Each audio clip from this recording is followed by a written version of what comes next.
Imagine waking up in the dead of night, when the world is silent and your heart feels heavy with worries that just won't let go.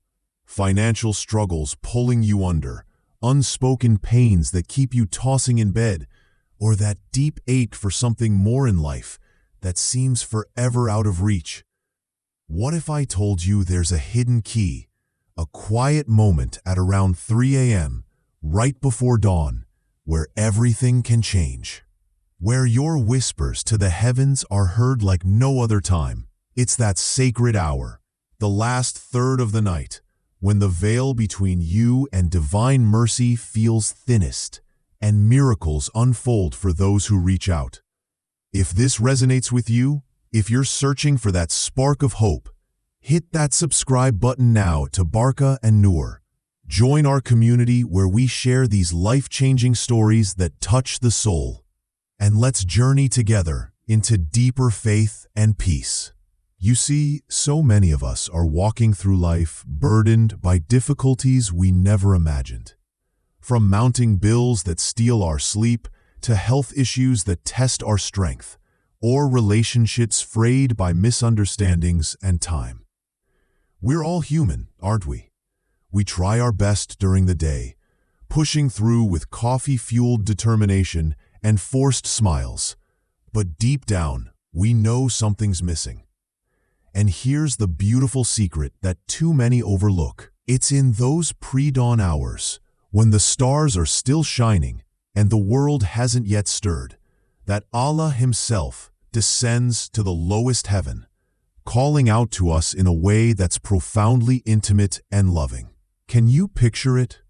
The Creator of the universe, the one who holds every atom in place, pausing in that stillness to ask, "Is there anyone seeking forgiveness, so I may forgive them? Is there anyone asking for something, so I may grant it?" This isn't just a poetic idea. It's rooted in a highly authentic hadith from Sahih Bukhari, narrated by those who walked with the Prophet Muhammad, peace be upon him. It's like receiving a personal invitation from the Most Merciful, an open door that swings wide only in that precious window of time. Why this specific hour, you might wonder? Why not the bustling noon or the evening when we're winding down? Because in the Quran, Allah highlights this time as a hallmark of the truly pious believers, those whose faith shines brightest in the quiet. Turn to Surah Al-Imran, chapter 3, verse 17. Allah describes the qualities of His devoted servants, saying they are patient, truthful, obedient, charitable, and crucially, they seek forgiveness in the last hours of the night. It's mentioned again in another verse, emphasizing how these faithful souls rise while others sleep, pouring out their hearts in dua or supplication. Imagine the weight of that. God Himself pointing to this act, urging us to embrace it, because dua at this time isn't just a prayer. It's a powerful force that can shatter barriers, mend what's broken, and unlock blessings we thought were impossible. Think about the closed doors in your own life right now. Maybe a job that's eluding you, despite your qualifications, or a loved one drifting away, or even sins from the past that haunt your conscience like shadows. Dua in the pre-dawn can swing those doors open wide, because it's when our sincerity meets divine generosity head-on. And let's not forget, sometimes our problems stem from our own missteps, those hidden sins we carry like invisible weights, blocking the flow of goodness. But here's the hope. Forgiveness is always within reach, especially then. The Prophet Muhammad, peace be upon him, showed us exactly how to harness this moment through his own practice. When he would wake for tahajjud, the voluntary night prayer, he'd end his supplication with words that pierce the heart with their humility and depth. He'd say, "O Allah, you are the light of the heavens and the earth, and all that is between them. Praise be to you. You are the truth. Your promise is true. The meeting with you is true. Your words are true. Paradise is true, hell is true, the prophets are true, Muhammad is true, and the hour of judgment is true.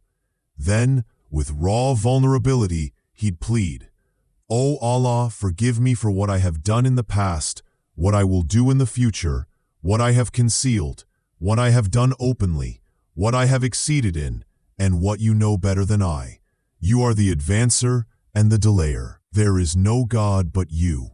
Can you feel the emotion in that? It's not rote recitation. It's a soul laid bare, acknowledging every flaw, sins committed knowingly or unknowingly, in secret or in public, intentionally or by accident. This sunnah, this beautiful tradition of the Prophet, underscores the immense power of dua at that hour. It's as if the night itself becomes a sanctuary, where your whispers echo directly to the throne of mercy. Let me paint a picture for you. You're lying there at 2:45 a.m. The alarm softly beeps, and instead of hitting snooze, you rise, perform wudu with cool water that awakens your senses, and stand in prayer. The house is quiet, no distractions from phones or traffic, just you and your Creator. As you prostrate, tears might come unbidden, releasing the pent-up frustrations of the day.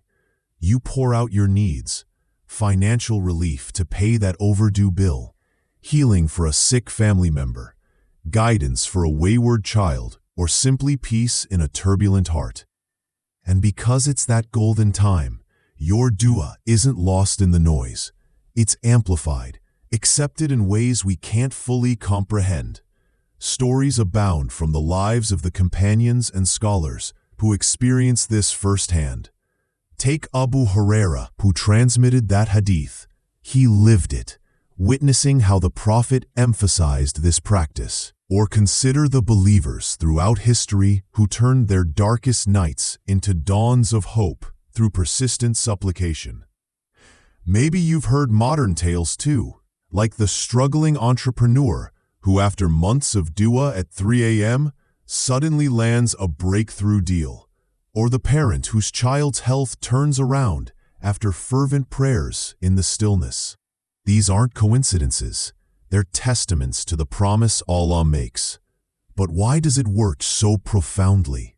Because in that hour, we're at our most vulnerable, stripped of ego and pretense. The world sleeps, but our spirits awaken, connecting to the divine without filters. The Quran reinforces this in Surah Ad-Dariyat, verse 18, where Allah praises those who seek forgiveness at dawn. It's a rhythm built into creation, the night for reflection, the pre-dawn for renewal. And let's dive deeper into the emotional pull of this. Life throws curveballs that leave us reeling, a diagnosis that shatters plans, a betrayal that breaks trust, or loneliness that creeps in like fog.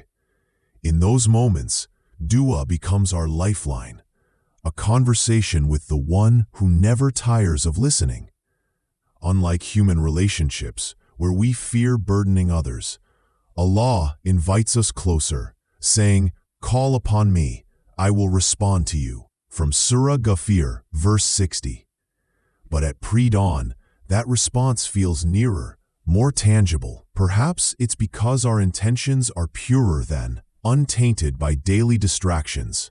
Or maybe it's the angels witnessing our efforts, as mentioned in hadiths, recording our deeds with extra mercy. Whatever the reason, embracing this practice transforms not just our problems, but our entire outlook.